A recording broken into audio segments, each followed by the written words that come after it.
Okay. Hi, Taylor. Welcome. Hello, thank you for having me. So I met you in a very magical way. I was at a TBM event and I didn't even know that you had a table set up there to offer angel readings. I got to talking with somebody, it was kind of towards the end of the event that day, and they said, "Oh, did you put your name on the list for an angel reading?" And I was like, "No, I didn't even know." So we both walk over, and there's one space left on your sign in sheet. And the person gave it to me. She was like, "I think you need to take this." And I was like, "It was your idea." And she's like, "No, I just feel like you need to do it." And so I squeezed in right in your last slot. And it really just, I mean, our I think it was like a 15-minute or 10-minute reading. Yeah, 10. 10, yeah. And it just, I felt my wings like reattached to my body as soon as that happened.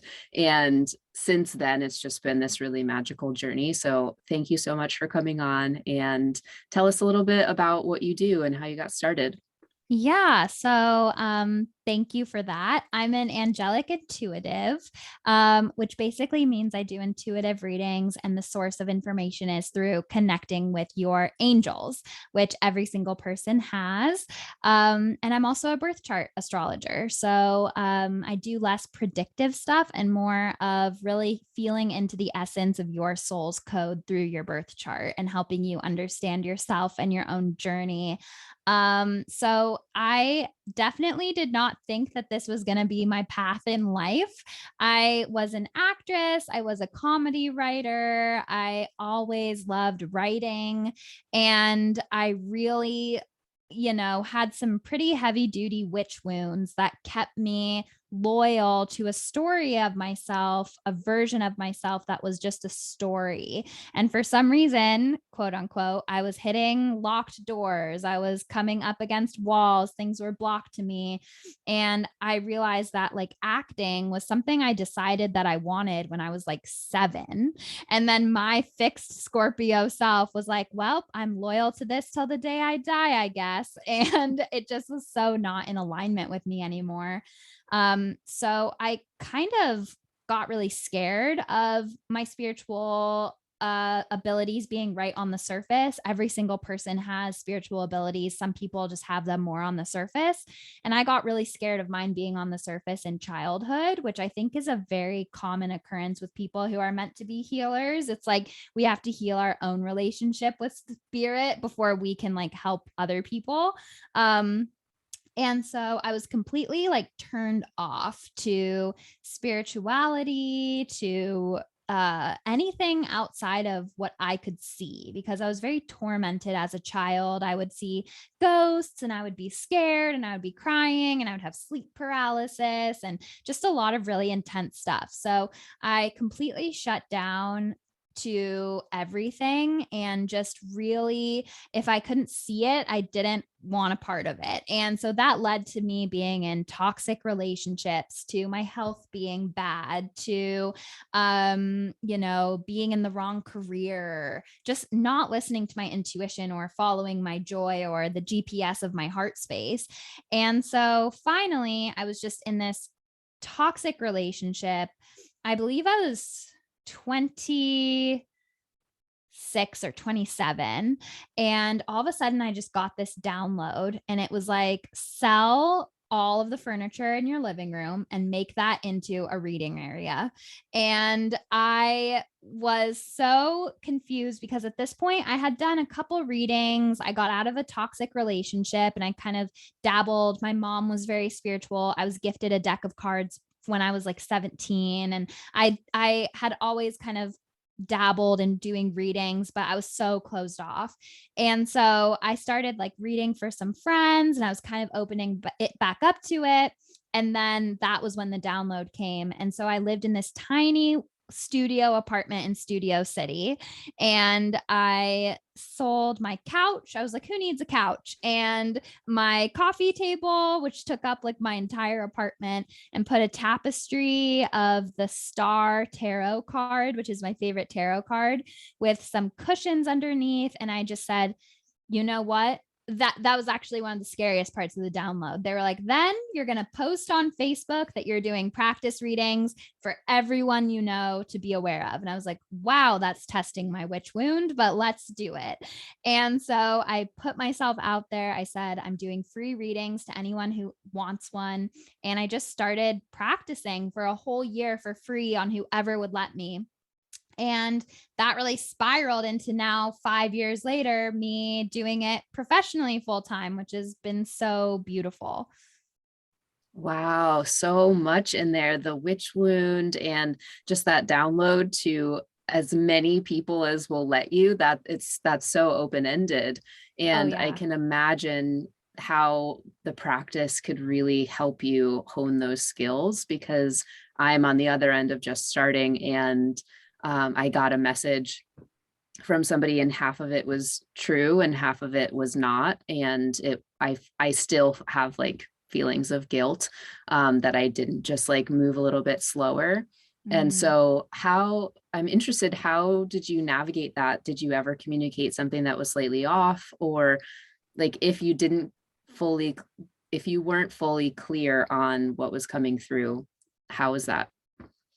Yeah, that's an interesting, that's where this becomes an art. That is why reading is truly a mystical art. And working with angels is a form of this art that I really resonate with, because it's less about telling people what will happen. And it's more about connecting with them in the present moment and helping them get the guidance, the clarity that they need to move forward on their path of highest good. So it's interesting because there's so much to this, because in a reading, the information that you're getting can relate to a lot of different timelines, or it could also be a connection to your own projections or your own stories or what you believe to be true. And there's so much to sift through. And so I, as a reader, really err on the side of caution.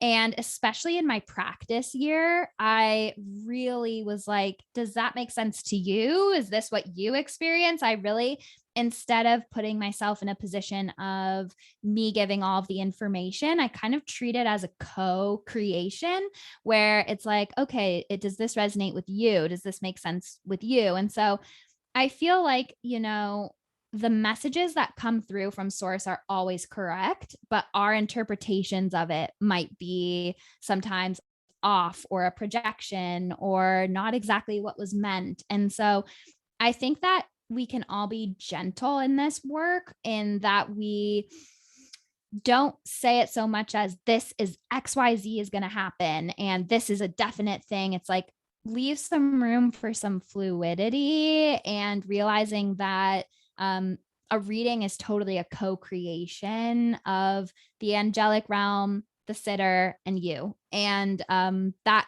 kind of leads to more harmonious results. And I can see that by checking in with them, it could lead to you receiving more information as well. Exactly, because it's just opening them up more and more. And it also gives you something to ground into. I personally am a super empathetic medium. So I get feelings. I'm like, ooh, I'm feeling heavy in the heart space. Like they're showing me a dagger. I'm feeling betrayed. And they're like, yeah, I just got cheated on. So that them telling me that helps me ground into that. And I'm like, okay, now I can feel into a deeper layer. So it totally is a co-creation. Yeah, I've had now 2 sessions with you, that first 10-minute one and then another 30-minute, and both of them have just been so accurate. And it really amazes me, to the point like I don't really understand how you do what you do. Oh, And I give you a lot of credit for being such a clear channel, because even from the cards that you've pulled, you were able to interpret them without even looking at them yet. You just yeah. receive this information, and then the card is almost like a secondary bonus. Yeah, thank you. That is true. I feel the energies of the cards before I even flip them over. So the cards are almost just like a little safety blanket to me. Like I just love the feel of them. I love their energies. I love the language they speak to me. They're a very sacred tool. But yeah, I feel like when I'm actually feeling the energies of the cards with my hands, I kind of get everything I need to know. Wow, that's amazing. And I just took your angel class, as I put it. It was a 3-week class of learning how to connect with your angels from like a very starter position of, oh, I have angels. And then from there, and starting to work with oracle cards. And I've been practicing everything that you've taught in that and have really grown my own understanding of how each person is unique and how I interpret information, how I even pull a card has totally developed and is Mm. really fun. So, are you still offering that class? Yeah, so that's the Be Your Own Angelic Intuitive course. It's a 3-part class, like you said. The first part is Angelic Connection 101, like what are angels? How do we invite them in? How do we recognize their signs? Part 2 is more of the psychic development of locating your own psychic superpowers. Like I'm very clairsentient. Some people are more clairvoyant, clairaudient, etc., and really navigating any fear that might come up around this work or shadow. And then class 3 is really all about reading for yourself with oracle cards, which is so exciting. And so, yeah, that's available on my website. I might offer it again live one day, but no plan to do so in the near future. And my website is angelsandamethyst.com, and it's all available on there. Yeah, I highly recommend. You were talking about the clair senses, and what is the one with smell? That's Claire Gustins. Oh no, Claire Gustins is taste. Claire, what's the smell? I always forget that. I Uh, know. I can't There's so remember right many. now. That's like not a Claire that I ever use, so I just don't think Yeah. about it. So in your class, we did talk about dreams because as a child, since a child, I was able to have premonition dreams and I get a lot of symbolism also from them. And I had posed a question of if I'm having this scene, what clair senses that? And you identified that that's actually multiple clair senses working at the same time. Yep. Last night, I woke up. I was actually a little lucid in the dream before I woke up. My apartment was on fire and Whoa. I was in my bed. This is the dream. And I was in my bed asleep and smelling the smoke. And I woke up like shortly after that and realized that my apartment's not on fire. That was a dream, but the smell of the smoke was so strong that I could still smell it in my nose. And Whoa. I had to like get up and like smell something else to make sure that there wasn't really that smoke smell. Yeah. But it got me thinking about the clair senses and specifically that one and how that's never really happened. And it's probably yet, like you said, clairsentience is that feeling, the Mhm. claircognizance is the knowing, um, what's the most common one is the seeing. Clairvoyance. Clairvoyance, yes. Yeah. I'm so curious about the clair senses that I hope to really learn more about them soon. Yeah, it is so fascinating. And they really all strengthen and work together at a certain level. I really feel like clairsentience is the most common one that every single person has, even if they don't recognize it. That's the like going into a room and being like, whoa, this feels off. Like that is clairsentience. That is psychic information.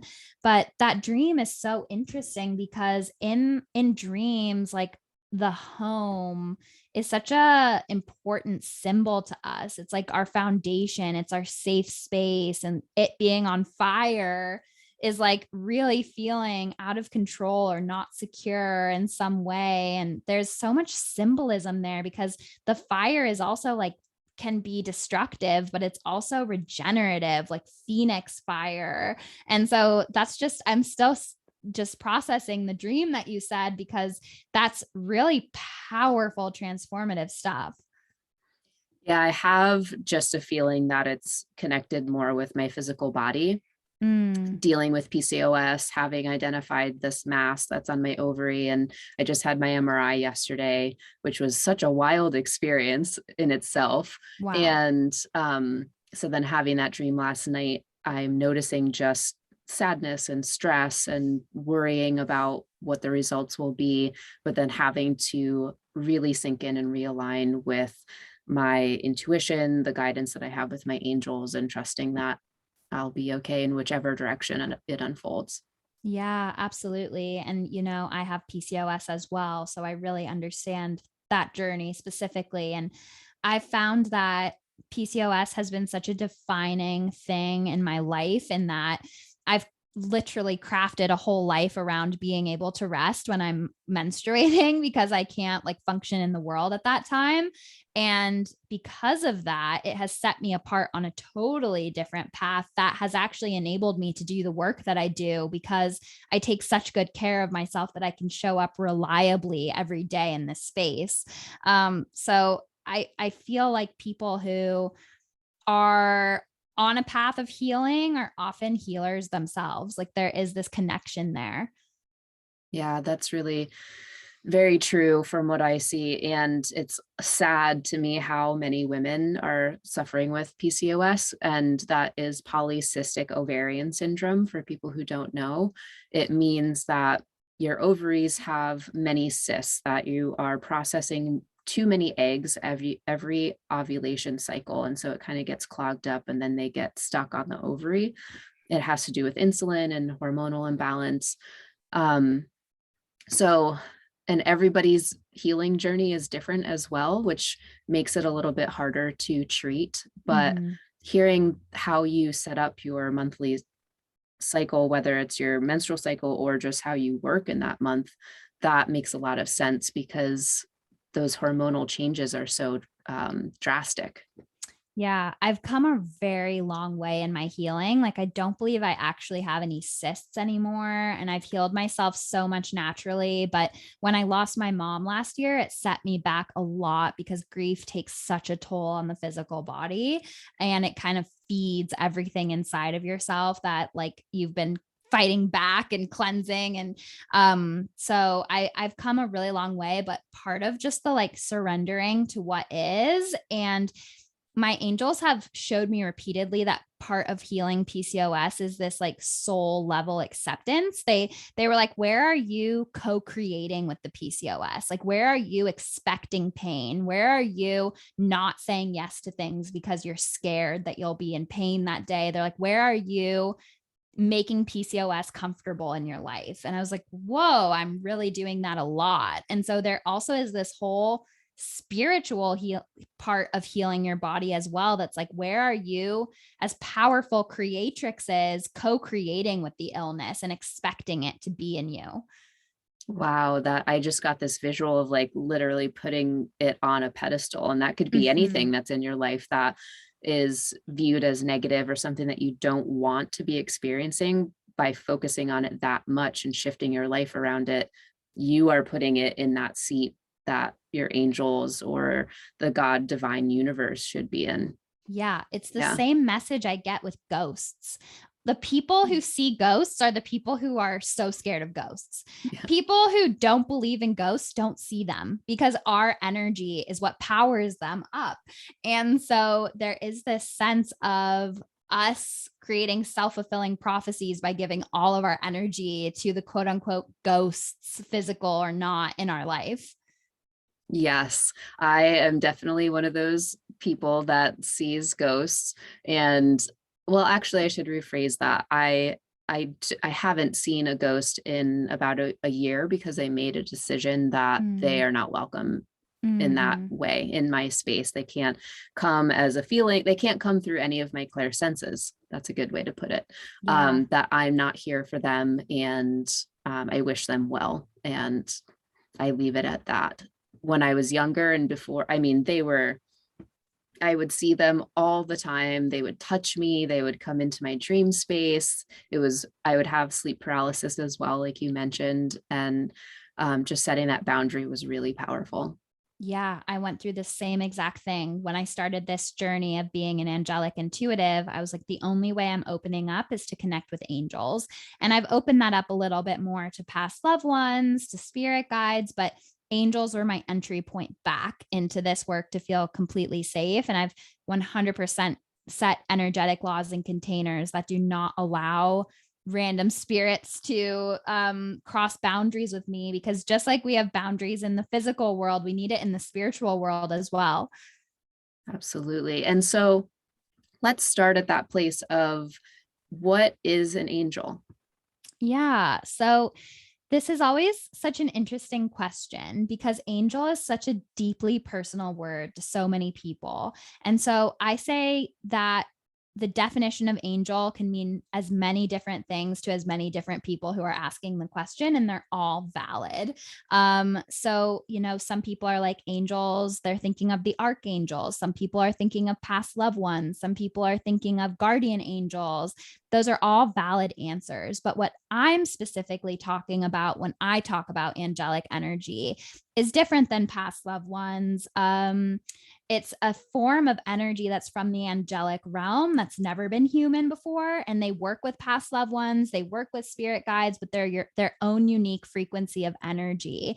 They're very ineffable because to label them, to give them human characteristics like gender or names, it limits their frequency in this dense way that doesn't exist for them. It's almost impossible for us to fully conceive of them in our human brain, but basically they're a form of energy uniquely attuned to our higher self that have been with us through this life and all other ones, helping our soul learn and grow and connect on our path of highest good and helping us evolve. And they're always with us. Every single person has them. There's many different types of angels. I do work with the archangels sometimes, but the most common form of energy that I work with are angelic guides that are really here to help us step into our highest self. Yeah, and that's what I feel as well.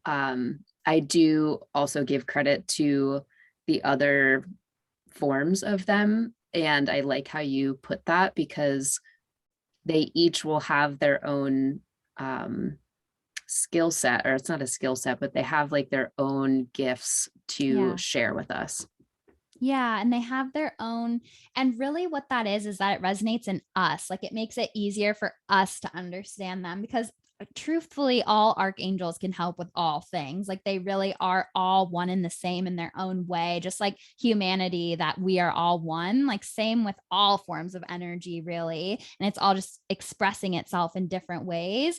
But I feel like them having those labels or those associations, affiliations helps us in our like 3D type of consciousness like latch on to it and connect with that, which to be honest, the ends justify the means. Like if you are connecting with any type of angelic frequency that feels right to you, like that's the whole point. It doesn't need to be over regulated or everyone explaining it the same exact way. If you're feeling loved and supported and connected with your angels, that's perfect.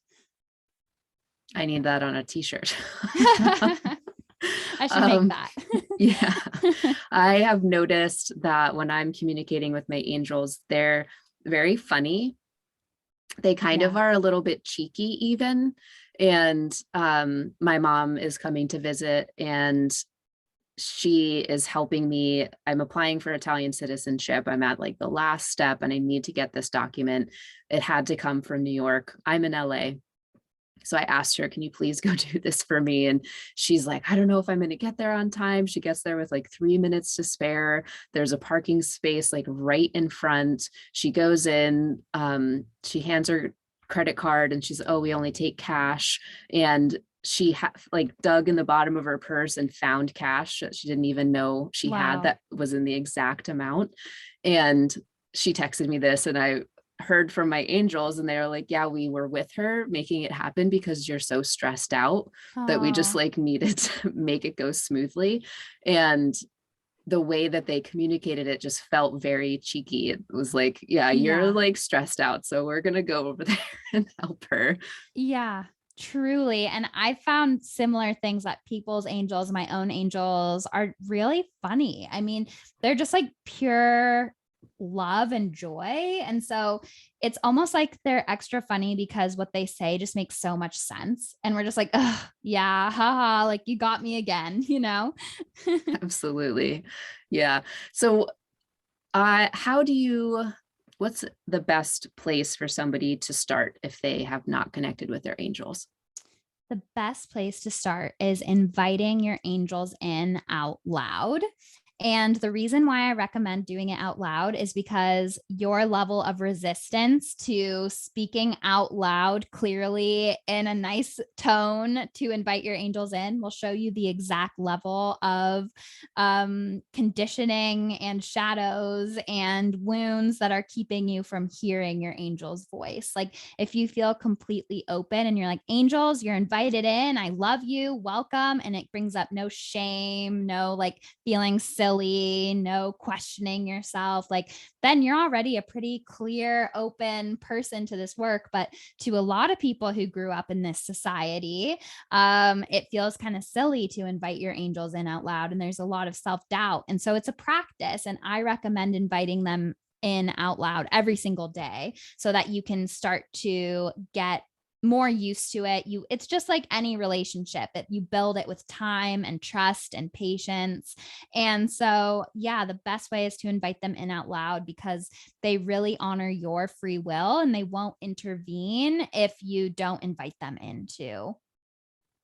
And the way that you put that about it being just like any other relationship, if you started dating somebody, but you wouldn't speak to them out loud and you just expected them to read your mind, it wouldn't last for very long. Yeah. So that's like a very simplistic way to look at that. Yeah, exactly. Exactly. And, you know, they will send signs. You will see like angel numbers or feathers or warm sensations or just feeling supported and watched. And they will send signs. And if you're seeing like a plethora of these different signs, that's them inviting you to invite them in. Yes, knocking on your door. Yeah. And I really enjoy looking for angel numbers. The more that Mhm. I allow myself to see them, the more I see them. And I think that's true for anything. I speak on intuition a lot. And the more I use my intuition, the more it comes through. Yeah. So where we put that attention, similar what we were talking about with PCOS, the more you focus on something, no matter what it is, the more prevalent it's going to be. Yeah, so true. And I always say that our intuition is the sum of all of the times we trust ourselves. So, like, getting the messages is one part of the puzzle, but to strengthen your intuition, then you have to act on the messages and to trust them. And that's strengthening a whole other side of the muscle. It's like biceps and triceps. You might work out those biceps, but you need those triceps as well to have strong arms.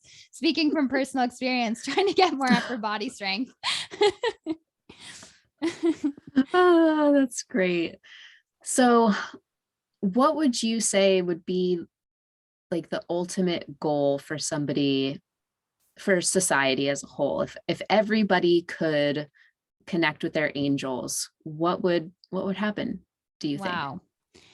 I think if everybody could connect with their angels, that would be synonymous with everybody at least getting a glimpse into their higher self and what unconditional love feels like and what just a gentle sense of joyous connection, rightness feels like.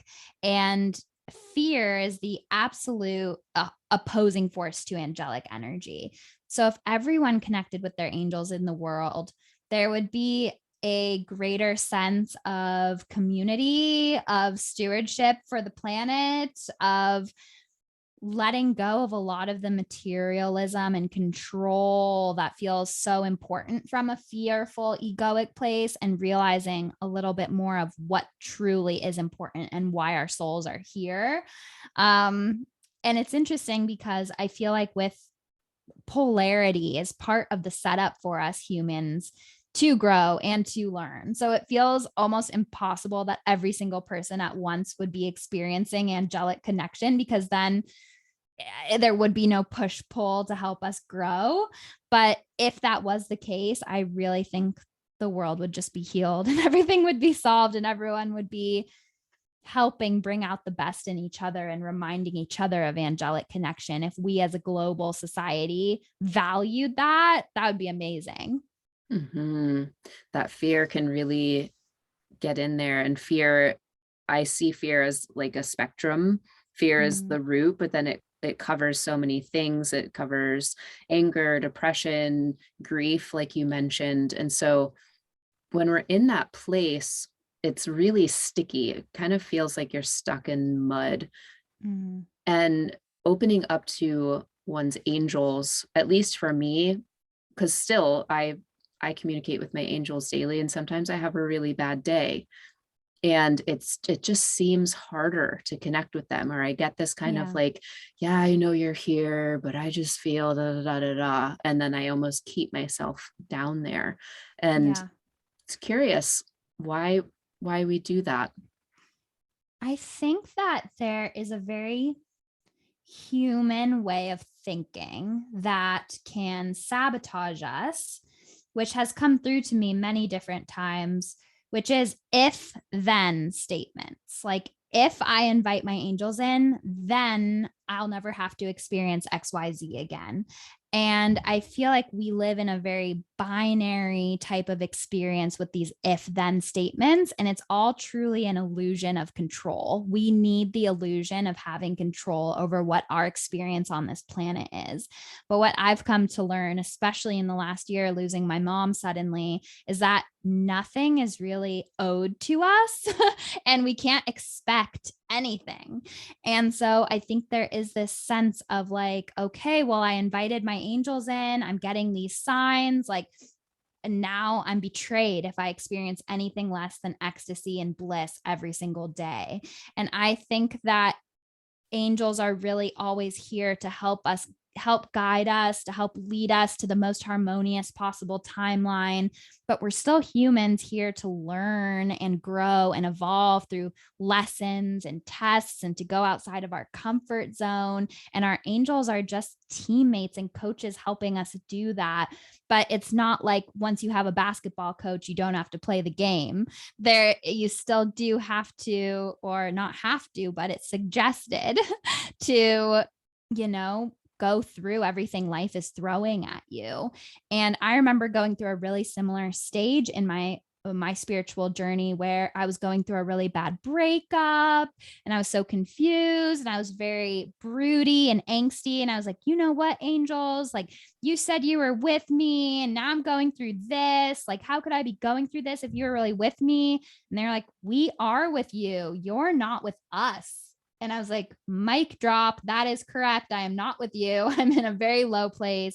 And so that day, I actually bought this promise ring to my angels, which I have worn every single day for like the last 5 or 6 years. And it's really a promise ring to them and to my higher self and to show up for them as much as I can.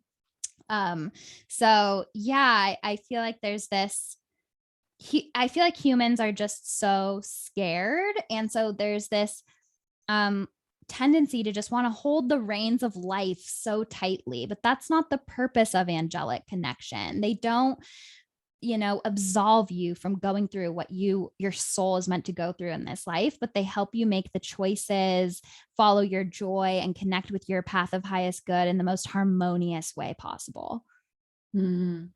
And you talk about your mom all the time, and I love that. And it really feels like she is so still here with you.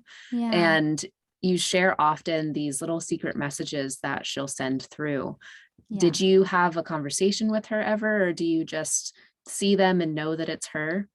Yeah. So my mom was my absolute best friend, and she's so spiritual herself. And she and I would like talk about this stuff. She told me when I was like 3 or 4, I was telling her, Mom, I was floating around you and I chose you to be my mom. And she said, I wasn't so sure about dad, but I definitely knew that I wanted you to be my mom. But I love my dad so much. So yeah, my mom and I would talk about the signs. So when her grandma, my great grandma, passed, she would send white butterflies, and that was always her sign. And it was actually really interesting because when I was maybe 11 or 12, my great grandma sent me a message in my room to go into this random drawer in my closet, and I found an unopened birthday card from her in there after she had passed for like years. So the like women on that side of the family are very spiritually connected, and even if they wouldn't label it that way themselves, there is just this knowing on that side of the family. And so I kind of knew. I never had this talk explicitly with my mom. It's something that I wish she wasn't taken so suddenly, because I would have been there with a notepad, like, tell me all the signs. But and I just kind of knew intuitively that when she passed, white butterflies would also be her sign to me. And was it? Yeah, the day after she passed. So her two signs to me are rainbows and white butterflies. And rainbows come from, my mom used to work for Sandals, the resort company. So she traveled a lot. And when I was young, I was this little possessive Scorpio daughter that was like, you're never allowed to leave me.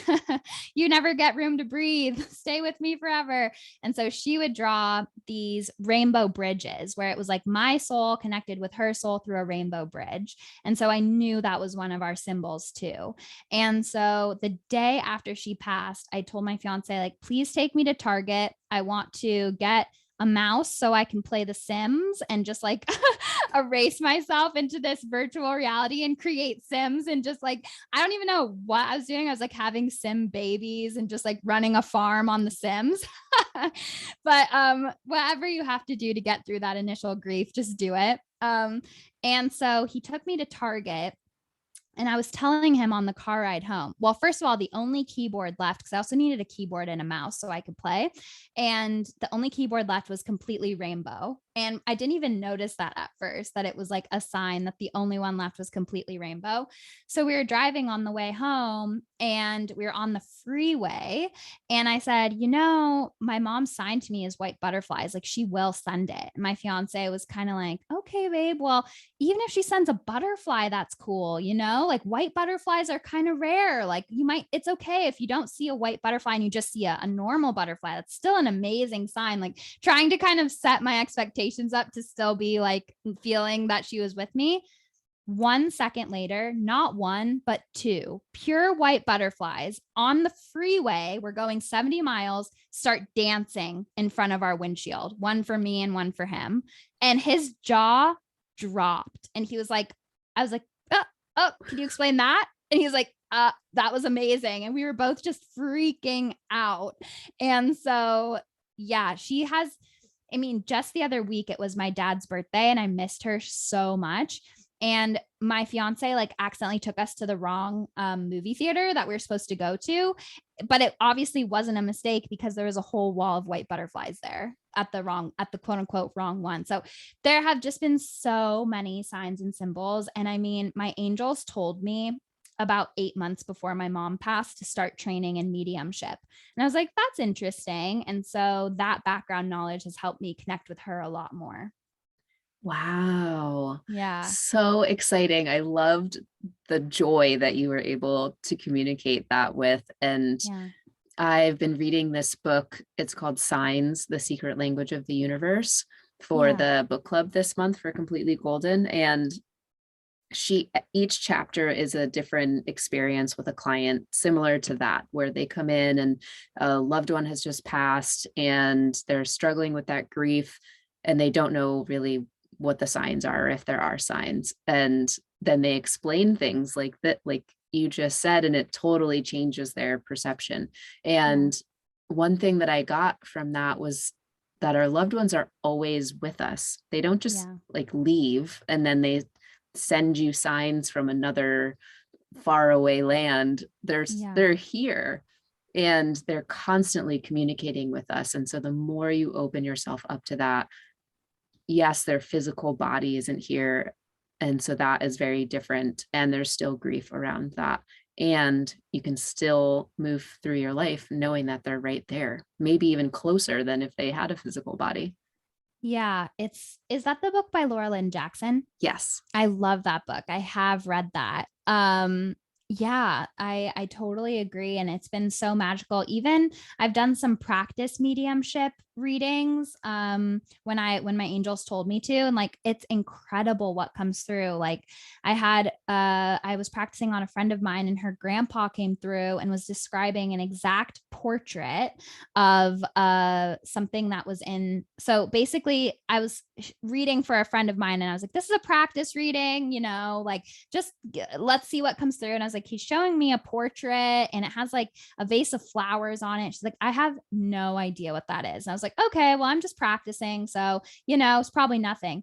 Fast forward, her dad was like blown away because it was his dad that came through, and he just sold his grandpa's painting with a vase of flowers that same day out of his storage unit. And he was tripping out.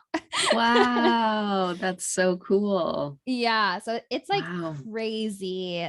And even sometimes past loved ones will come through in angel readings if it's invited in, or sometimes people ask about that. And there was this like young boy who thanked his mom for getting him a Christmas tree, and she set up a Christmas tree at his grave site. Like there are so many beautiful things with past loved ones. They're 100% around us. And that knowledge has helped me so much in my grieving journey. And how would one decipher the difference between an angelic presence and the presence of a loved one? Yeah. So this is a little bit um more of a so again, I'm more of an empathetic medium. So my way in is so much through feeling, and past loved ones feel a little earthier, a little colder, a little uh it's hard to explain, but they're a slightly different vibration, where angels are just like, as soon as you feel them, you're like crying from love or like smiling or feeling empowered. It's just a little bit of a different sensation, but they can definitely work together. So I think the best way for someone to distinguish is to ask clearly for who they want to talk to and set the intention up top for who they wish to connect with.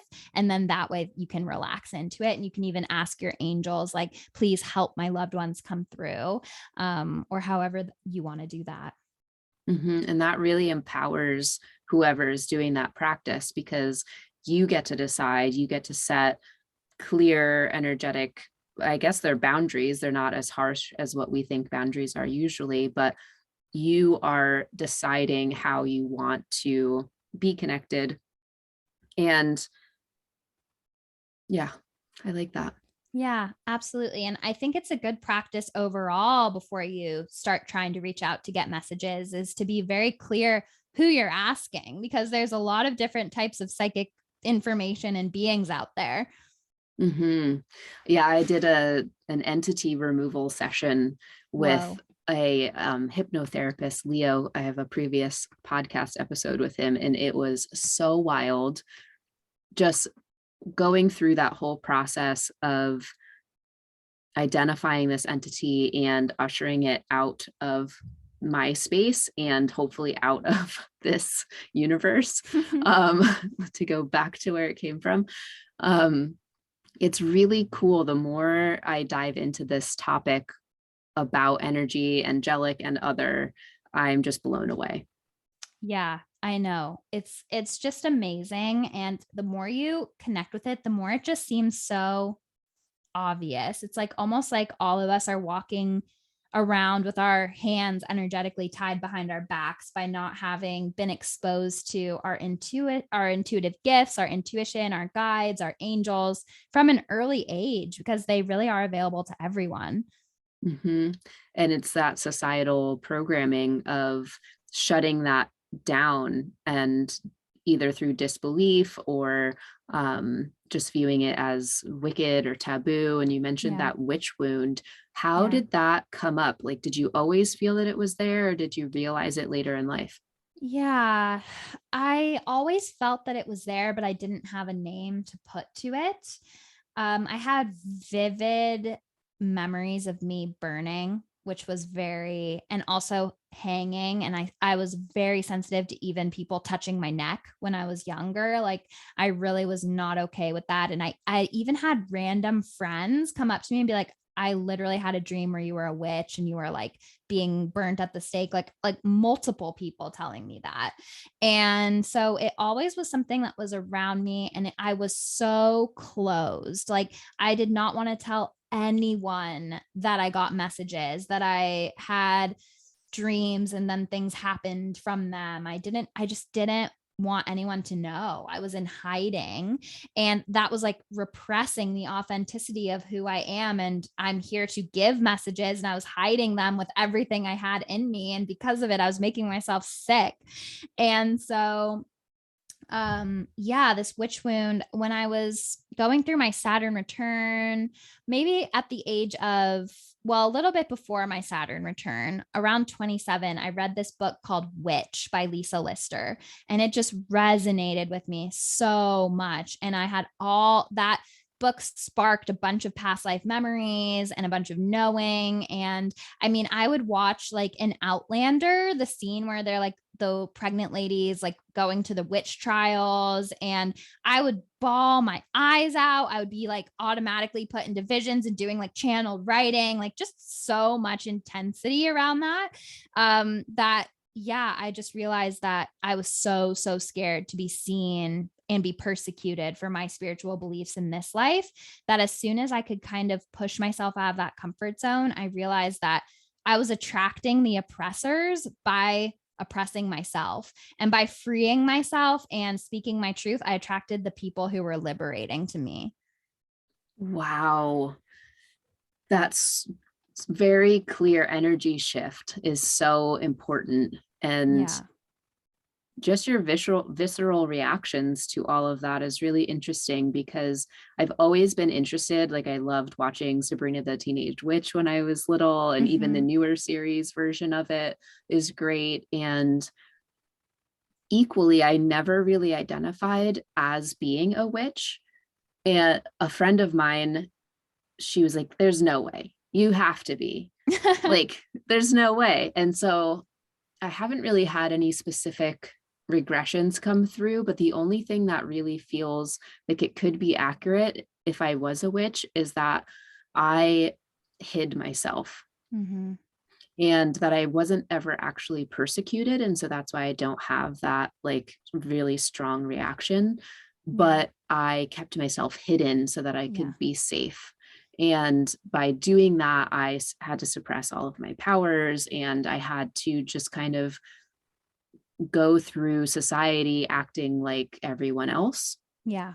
And I can see how, if that was true, how I'm still working through that to this day. Like stepping into this position, working as an intuition and authenticity mentor is so intense for me to claim Yeah. that and say it out loud. Yeah. And a lot has been coming up about it. Yeah, I feel that. And I think that witch wounds are not always so literal as in a past life I burned for witchcraft. I think that the witch wound is really an attack on anyone who falls outside the normal straight white Christian from those times, because they were really seeking out anyone who wanted to heal naturally or go against the grain or question Christianity. So you didn't have to be an actual witch to get burnt in the witch trials. You just had to be someone who threatened the status quo, especially of Christianity and that lifestyle. And so I think that it is for people who feel like they have to present themselves differently than their true authentic self, or who are afraid to be seen, who are afraid to be powerful. But I went through a very similar thing where even calling myself an angelic intuitive took me a really long time to step into. And my other thing, I mean, labels are like so funny because truly we're all just mirrors for each other. But that's just my story of who I am in this moment, is an angelic intuitive. And it took me a long time to own that. I still don't use the word psychic. There's still something there that doesn't sit with me for some reason, even though I do psychic readings every single day. But there's some connotation or something there that I don't fully claim in some way.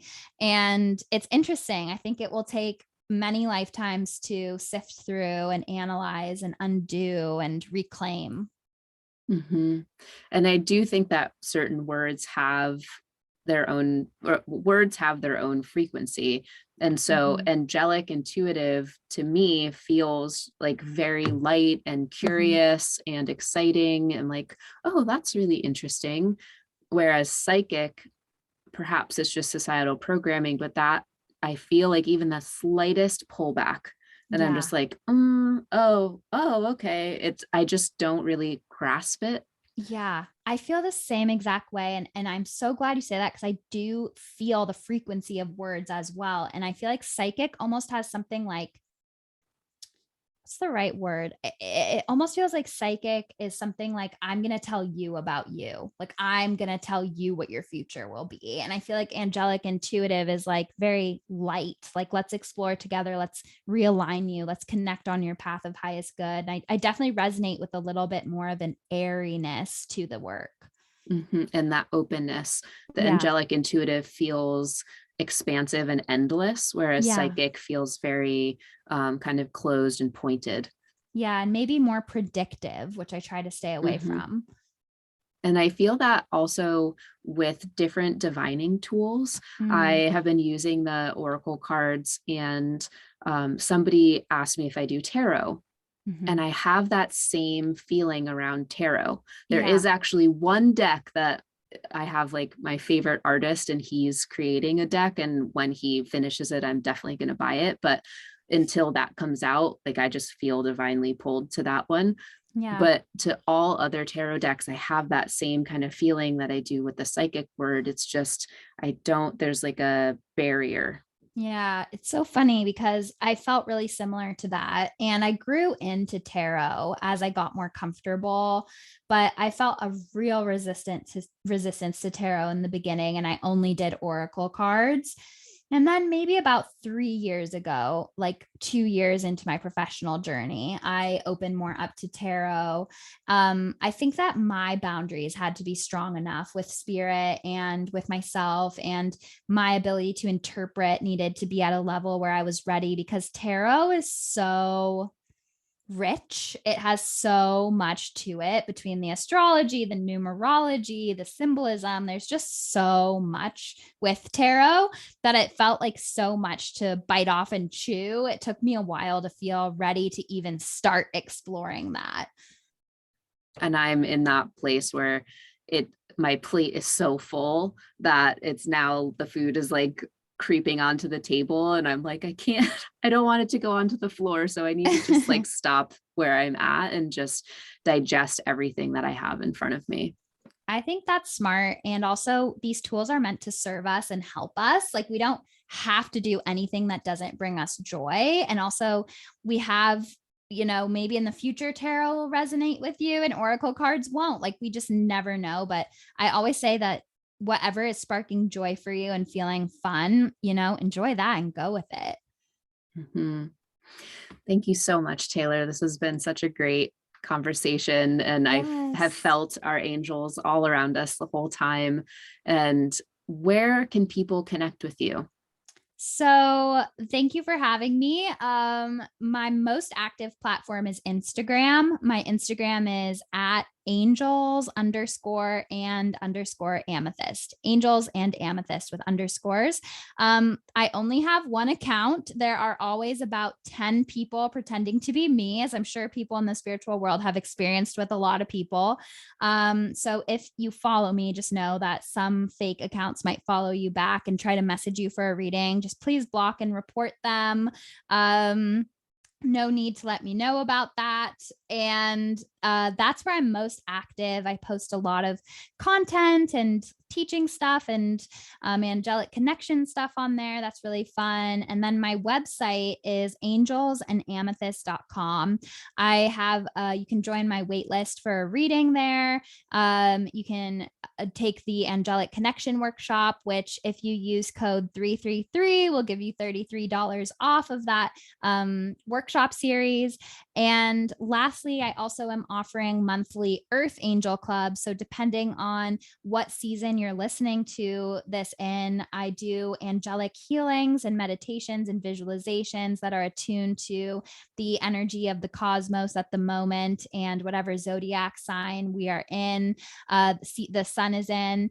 And I also do open forum Q&As. The good thing about Earth Angel Club as well is that you get priority for scheduling for a reading with me. And I am into 2023 at some point on my wait list. So that's a really good way to connect. You can ask questions in the Q&A and connect to me sooner. And yeah, those are all the ways to connect with me. Thank you for sharing that beautiful discount with an Yes. angel number. I know. I love it. Perfect. Thank you, thank you, Angel. I was just gonna say thank you, Taylor, and thanks everybody for listening. Bye. Bye.